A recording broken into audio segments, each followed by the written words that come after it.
क्रांतिकारी कुछ चुनिंदा ही होते हैं, सब साथ नहीं लगते।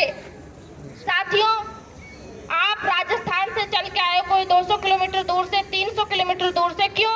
क्योंकि आप एक किसान परिवार से आते हो, आप एक किसान का दर्द समझते हो। मैं एक किसान की बेटी हूँ, मैं एक किसान का दर्द समझती हूँ। साथियों, आपसे कहना चाहती हूँ कि ये 2023 का चुनाव जो ईआरसीपी को लेकर के होगा, हमारी राजस्थान सरकार भी हमसे ईआरसीपी के नाम पे वोट मांगने आएगी, लेकिन हमको उनसे भी सवाल जवाब करना है। तो आपसे यही कहना चाहती हूँ कि आप जागरूक हो, लोगों को जोड़ो, उनको बताओ, आप खुद जागरूक हो, क्योंकि अब पानी बहुत नीचे जा चुका है। आने वाले 2-3 सालों में पानी खत्म हो जाएगा। तो इस समस्या को समझो। आप किसान परिवार से आते हो, पानी मुझे नहीं चाहिए, जवान सिंह जी को नहीं चाहिए, अमृता जी को नहीं चाहिए, पानी हम सबको चाहिए। पानी मीणा को नहीं चाहिए, गुर्जर को नहीं चाहिए, पानी एससी मुसलमान सबको चाहिए। सब पानी पीते हैं। अगर मुझे एक दिन पानी नहीं मिलेगा तो मैं वैसे ही खत्म हो जाऊंगी, लेकिन फिर भी लोग पानी की समस्या को नहीं समझते, फिर भी साथ में नहीं लगते। कुछ लोग होते हैं जो मजाक बनाते हैं, इनका मजाक बनाते हैं, देखो चल दिए, कोई नहीं है इनके साथ, तो कोई नहीं है। लेकिन मैं आज यहाँ पर कहती हूँ, कोई नहीं है हमारे साथ, लेकिन वो दिन भी दूर नहीं है जब इसको केंद्र सरकार राष्ट्रीय परियोजना घोषित करेगी। मेरी तबीयत खराब थी, इस वजह से कल मैं यहाँ पर उपस्थित नहीं हो पाई। ज्यादा आप लोगों के सामने नहीं बोल सकती क्योंकि सर में थोड़ा दर्द है।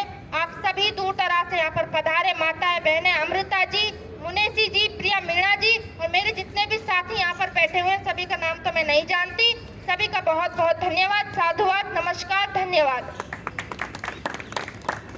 बहुत बहुत धन्यवाद सौम्या जी, आपने बहुत अच्छी बात कही। आपके संघर्ष को बार बार सलाम।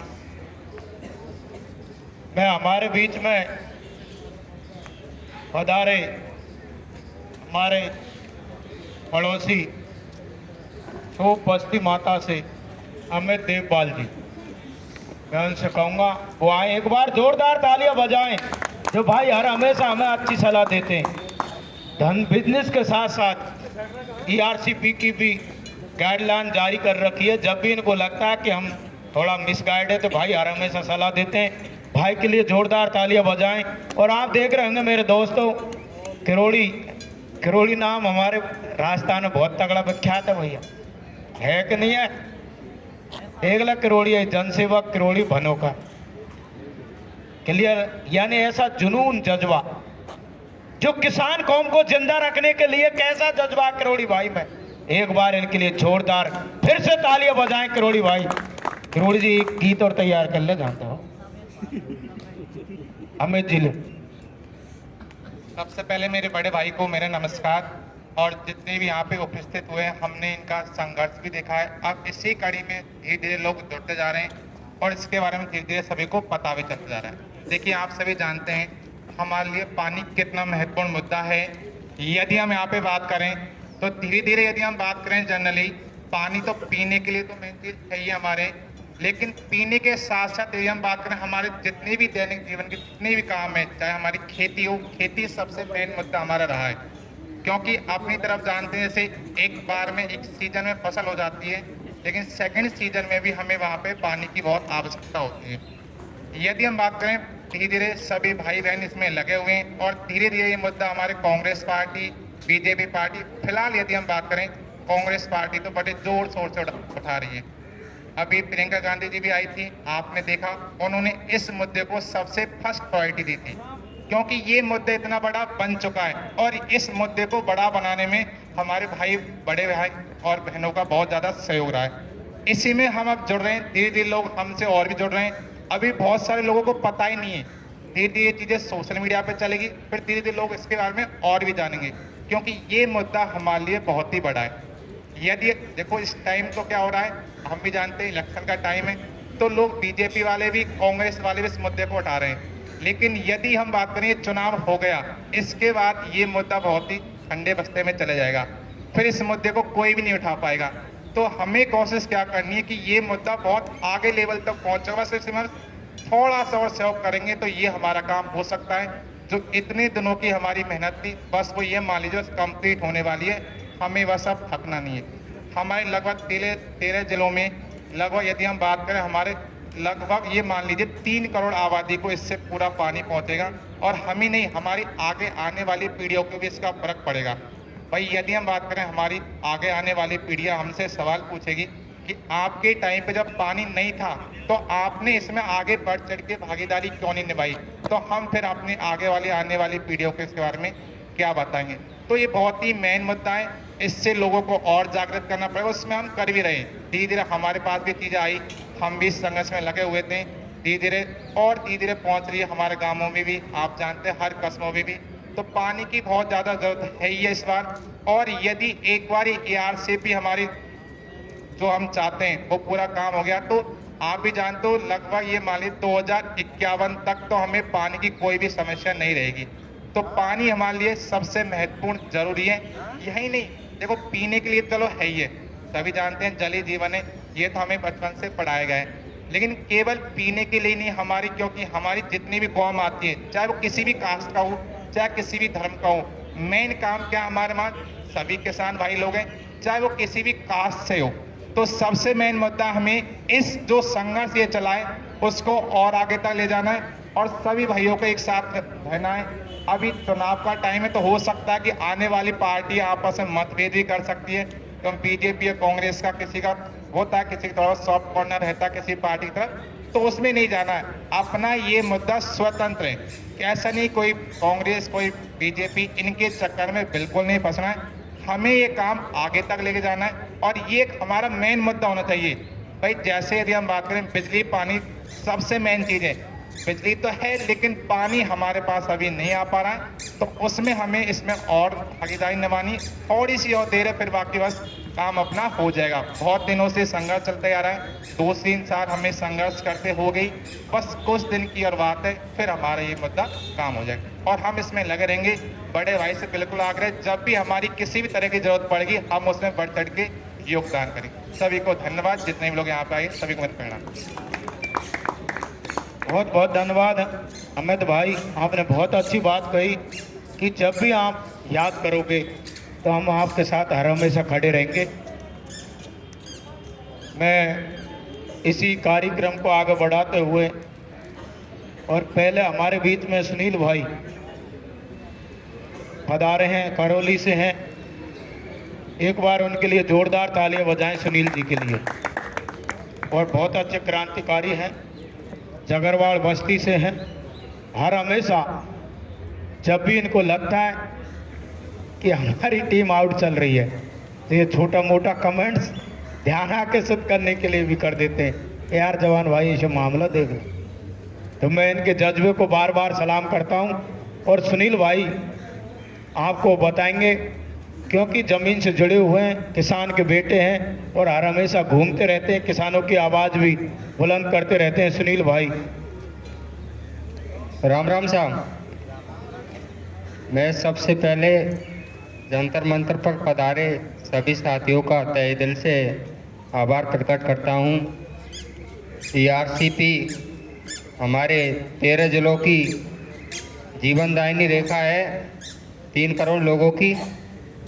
इसको केंद्र सरकार या राज्य सरकार कोई भी लागू करे, हमको चाहिए पानी ओनली। पूर्वी राजस्थान पहले सिंचाई की भूमि हुआ करती थी, अब धीरे धीरे बंजर भूमि बनती जा रही है और दोनों सरकारें इस योजना को दरकिनार कर दिया है दोनों ने। बस मैं तो यहीं अब मेरी वाणी को विराम देना चाहता हूँ। जब भी ARCP संयुक्त मोर्चा को हमारी ज़रूरत पड़ेगी, हम जहाँ भी तन मन धन से खड़े मिलेंगे। धन्यवाद। बहुत बहुत धन्यवाद सुनील भाई, आपने बहुत अच्छी बात कही। मैं आपके जज्बे को बार बार सलाम करता हूँ। हमारे बीच में मौजूद थाना गाजी से सकट, जो अपने आप में बहुत बड़ा कस्बा है और किसान कौम के लिए थाना गाजी के पावन धरा से हमारे अलकेश मंडावत जी, राजकुमार भाई, इन्होंने बड़ी मेहनत की है। और इन्होंने मीटिंग भी की, जागरूकता के लिए अभियान भी चलाए। इनके लिए एक बार जोरदार तालियां बजाएं राजकुमार भाई के लिए। और भाई अपने घर के कामों को छोड़कर ईआरसीपी में लगातार 2 साल से जब भी अलवर में या थाना गाजी में या जहां भी इनको याद किया जाता है, हमेशा अपने परिवार को छोड़कर एक किसान की आवाज़ बुलंद करने के लिए आ जाते हैं। राजकुमार जी आपको बताएंगे। और थाना गाजी से भाइयों ने बहुत अच्छी मेहनत की है। इनकी टीम हर हमेशा संयुक्त मोर्चा परिवार के लिए सपोर्ट करती आई है और करती रहेगी।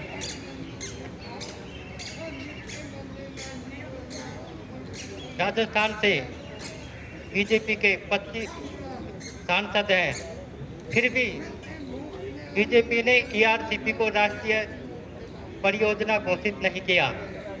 और अगर आगे भी ऐसा ही रहा तो बीजेपी को इसका नुकसान होगा। हमारे क्षेत्र में पानी की विकट समस्या है, ये हम सबको मालूम है। इसके बावजूद बीजेपी ने ईआरसीपी पर ध्यान नहीं दिया।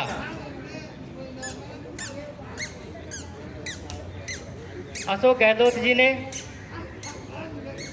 कुछ बांधों को ईआरसीपी में सम्मिलित किया है और कुछ बांध और हैं जो रह गए हैं। ऐसे ही एक बांध है हमारे क्षेत्र में, देवती का बांध।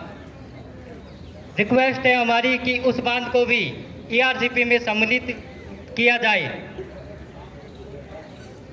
अधिक बोलना हमको आता नहीं है, पर बीजेपी से हमको इतना ही कहना है कि अगर अभी भी ईआरसीपी को राष्ट्रीय परियोजना घोषित नहीं किया तो बीजेपी को लोकसभा में इसका नुकसान होगा।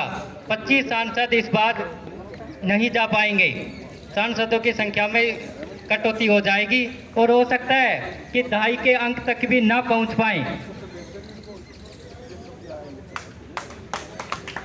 जय हिंद।